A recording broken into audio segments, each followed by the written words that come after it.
In 2008, my husband was diagnosed with glioblastoma, which is a very malignant brain tumor. We had physical therapy come in. We had occupational therapists come in, nurses, and it was such a lovely situation. Everyone was so very kind. I already felt a real kinship with the people. Then after about a month, Ed went into hospice instead of home health. And one thing that I appreciated so very much was that the same people who worked with us through home health were there through hospice. Hospice was right there, giving us everything that we needed, and just wonderful, always with a smile, with a sense of peace and love that was so important. And on February 1st, 2010, at about 5 minutes till 3 in the afternoon, I was sitting by Ed's bedside, and he coughed a little and breathed his last breath, and I was ever so grateful and ever so thankful that I was just sitting there with him. And at that moment, 1 minute after 3, Brenda was there ready to give him his bath. And my daughter-in-law came in, and Brenda came in, and we stood there and got him ready for his last journey. And Brenda was right there, was right there. Hospice was there in the beginning and the end, and it was just love and care, and I went through the entire thing. Feeling like I was supported and cared for, and it was all just as it should be.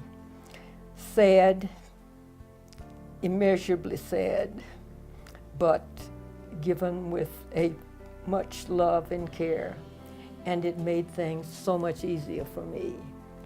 It was like a great benediction that came over us. I can never thank hospice enough. And they're still providing me with so much good community outreach that hospice has my highest admiration.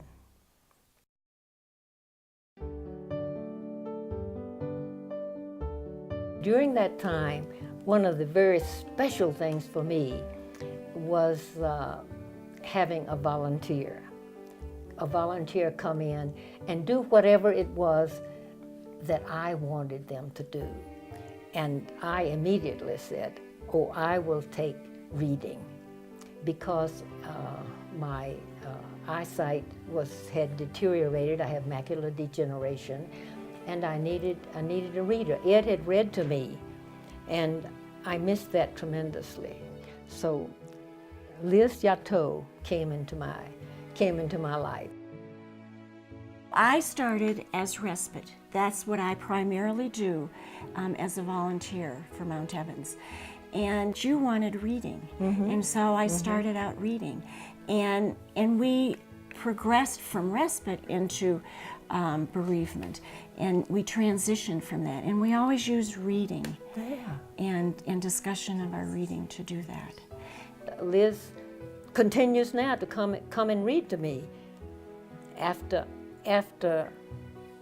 what, 2 years? I mean, now we've had 2 years. We're going on more than 2 years, and she's still coming to read. And how long do you think it's going to continue? As long as you want it to. There's such a deep soul communication between someone who is going through this life-changing event there's something that happens. That's a growth of the soul that in no other way happens than when you sit with someone and share their deepest grief.